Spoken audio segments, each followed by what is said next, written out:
네, 그럼 강의를 시작해보도록 하겠습니다. 저희 2025학년 법학 작성 시험 대비하는 더 리얼 13회차 강의입니다. 오늘 강의에서는 8회차 실전 모의사 전문항 해설해 보도록 하겠습니다. 시험이 이제 한 달 정도 남은 시점입니다. 지겹죠? 안 지겨워요? 거짓말 하지 마요. 나도 지겨워 죽겠는데? 이거 언제 끝나나? 지겨워. 이제 이번 주 일요일에도 전국 모의고사가 있죠. 저는 어제 전국 모의고사 해설 강의도 촬영을 하고 왔어요. 오늘 6시에 카톡 6회차 전국 모의고사 검수해주세요. 감사합니다. 해놓고 이제 또 문제 받아가지고 또 검수해서 보내주고 또 오면 준비해서 해설 강의 진행하고 또 그만해요. 이것도 해야지. 또 이것도 해요. 거치고. 이제 버티기에 돌입할 시즌이 왔습니다. 저도 버티고 있고요. 많은 분들이 이제 될 대로 되라 이런 생각으로 보내시는 것 같은데 이때 누가 잘 버티냐의 싸움이에요. 그러니까 그 전까지는 어떻게 하면 남들보다 앞서갈까의 싸움이었다면 지금은 어떻게 하면 남들이 나가 떨어질 때 나는 버틸 수 있을 것인가 거기에 포커스 맞춰주실 시기가 왔습니다. 잘 버텨주세요. 날씨도 이제 미쳐가지고 벌써부터 더워지기 시작했죠. 건강관리 신경 쓰셔야 됩니다. 뭐 이 정도 가볍게 말씀드리고 문제 살펴보도록 하죠. 평균은 18개로 지금 집계가 됐고 딱 18개네요. 최고점은 23개 나왔고 문제 한번 살펴보도록 하겠습니다. 첫 번째 지문부터. 첫 번째 지문이 생각보다 정답률이 안 좋네요. 왜일까? 뭐 이번에 이제 페이크 완전 다 말린 거고 1번은 왜 그랬을까? 보도록 할게요. 첫 번째 지문 뭐 어렵진 않아요. 발문 확인합니다. 1번 윗글에 대한 이해로 가장 적절한 것을 했으니까 단락별로 확인해서 3점 찍고 넘어갈 거고 2번은 윗글을 바탕으로 추론한 내용으로 가장 적절한 것을 했으니까 이것도 단락별로 확인해서 3점 찍고 넘어갈 거고 3번은 윗글을 바탕으로 보기에 대해 평가할 때 적절한 것만은 있는 대로 고른 것을 했으니까 지문 다 읽고 보기 연결해서 풀어보도록 하겠습니다. 해보죠. 보시면 내용은 어렵지 않아요. 왜냐면 우리 시험에도 유료별이 나왔잖아요. 그래서 좀 익숙하지 않았을까 싶은데 이번에 이제 페이크 다 말린 거고 1번의 정답률이 왜 이렇게 낮은지 모르겠네요. 1번 내가 봐준 건데 사실. 보시면 우리나라의 전통적인 혼례는 남귀 여가 혼이라고 하는데 신랑이 신부의 집에서 혼례를 치르고 그 후로도 오랫동안 처갓에 살며 자식을 낳고 기르는 형태를 말해요. 그러니까 처가살이죠 쉽게 얘기해보면. 이러한 혼인 방식은 고려시대에 광범위하게 행해졌으며 조선시대에 이르러 중국의 주자학과 주자가래를 도입하여 민간에 보급하려 노력을 하였음에도 조선 중기까지 유지되었대요. 그럼 여기에는 결혼 방식이 어떻게 되어 있을까요? 모르긴 몰라도 이거랑은 반대되겠죠. 흐름상. 딸이 그 부모와 상당 기간 동거하는 이러한 고유의 혼인관은 뭐예요? 남귀 여가혼이죠.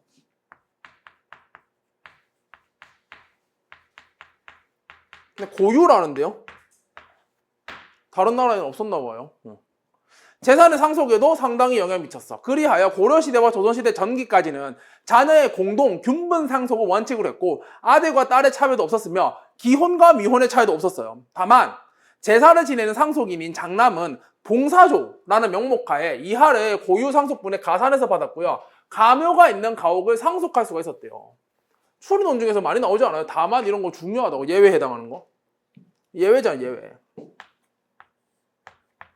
그리고 요게 2번 선지를 해결하는 키가 되고요. 다 2번 골랐던데 저도 2번 고를 뻔했어요. 다만이 떠올랐거든요. 이번에 2번 보면 망인인 피상속인에게 자녀로 딸과 아들이 있었다면 고려시대나 1990년이나 둘이 같은 상속분을 받았을 것이다 라고 했는데 딸 하나 아들 하나라면 아들 장남이죠. 그러니까 요 내용 봉사조가 가산됩니다.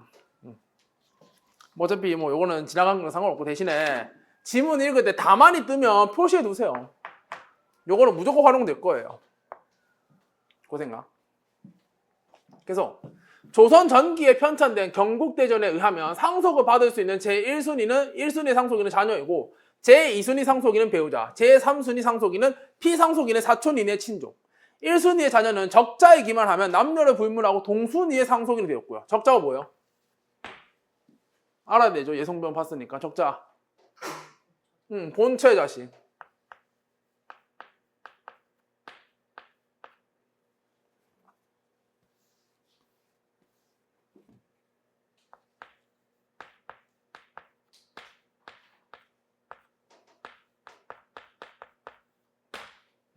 본처의 자식을 적자라고 해요. 아, 그리고 한 가지 더. 처가 있고 첩이 있는데 첩은 아내 아니에요. 첩은 아내 아닙니다. 그래서 제가 얘기했잖아요. 일부 일처제라고 조선시대는.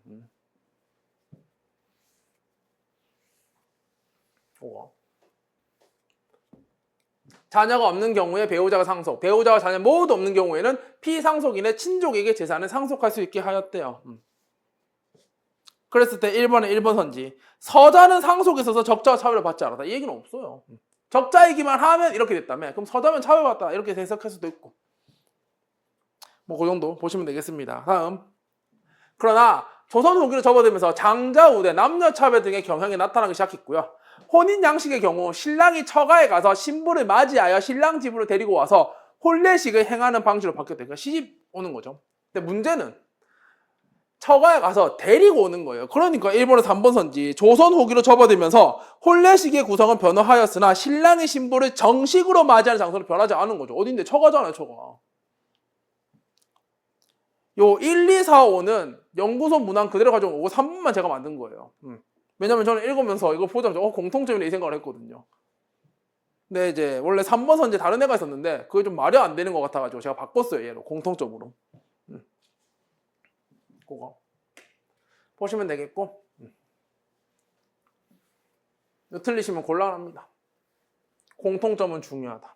바뀌고 유교적 존법제가 강화되어 장자 우선의 원칙이라 하나 아주 바람직한 원칙이 확고히 자리 잡게 되었는데 이는 17세기 이후 인구가 증가하면서 토지가 부족해지게 된 것 등이 원인이었어요. 유언의 자유는 인정되었으나 상속인이 아닌 제3자에게 증여하는 등의 경우에는 효력 부정. 일제강점기에서는 조선 민사령에 의하여 친족 상속에 있어서 관습이 적용되었는데 당시 판례는 장남인 호주 상속인이 우선 단독으로 재산 상속을 하고 그 후 다른 동생들이 호주 상속인에게 재산을 분할해 줄 것을 청구할 수 있을 뿐. 근데 장자가 싫어 해버리면 게임 끝나는 거예요. 아주 바람직한 제도네요. 이마저도 딸에게는 인정되지 아니었대요. 아주 좋은 문화인 것 같은데 왜 어쨌든 뭐 나머지는 읽어보시면 돼요. 읽어보면 어때요? 계속 법제도 얘기하고 있는 거 느낌 오죠. 1번에서 3번 찍으시면 되고요.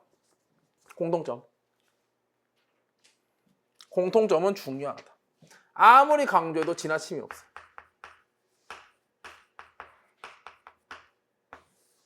됐고 2번에 2번 실수하면 안 됩니다. 장남이에요. 장남.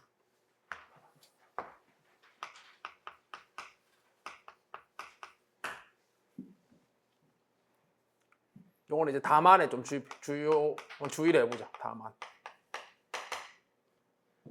보시면 되고 나머지 다 확인해보면 어렵지 않게 확인할 수 있어요. 단만 확인해볼까요? 4번 조선 초기에 유류분 제도가 존재했을 경우 유류분권을 행사한 자가 피상속인의 배우자였다면 피상속인에게 자녀가 존재하지 않았을 거래요. 왜요?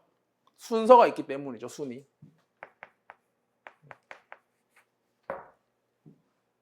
자녀가 존재하면 자녀한테 이제 몰빵이 되잖아요. 그 정도 보시면 되겠습니다. 그래서 1번, 2번 해결했고 3번 보기에 대해 평가할 때 적절한 것만은 있는 대로 고른 것을 했습니다. 보시면 최근 제기된 민법 개정 논의에 따르면 피상속인이 사망할 경우 그 배우자는 먼저 재산의 절반을 갖고 이후 나머지에 대해 다른 상속인들과 같이 상속을 한대요. 한편 유류분 제도는 폐지됩니다. 1순위 상속인은 직계비속이고요. 2순위 상속인은 직계존속, 3순위 상속인은 사촌인의 친족입니다. 배우자는 가장 선순위 상속인과 같은 순위로 받아요. 선순위자가 존재하면 후순위자는 상속권이 없고요. 뭐 이 내용은 우리가 알고 있는 내용과 다를 바 없고. 그래서 기억. 갑이 자신의 전 재산을 친구에게 준 경우 갑의 배우자는 A보다 1977년 이때를 더 선호하겠군 했어요. 어때요? 1977년에는 뭐가 있어요? 유류분이 있죠. 그러니까 내나 할 수 있는데 이때는 유류분이 폐지된다면서요. 그러니까 내나 못해요. 그러니까 1977년 이때를 더 선호하겠죠. 기억을 놓게 될 거고. 니은은요. 갑에게 자녀가 없다면 갑의 배우자가 받을 수 있는 상속분은 경국대전에 따를 때가 A에 따를 때보다 많겠군 했어요. 경국대전 어떻게 돼요? 자녀가 없으면 배우자가 몰빵이죠. 이때는 나눠받잖아요. 그러니까 경국대전이 훨씬 더 유리할 거고. 이것은요. 갑에게 자녀와 배우자가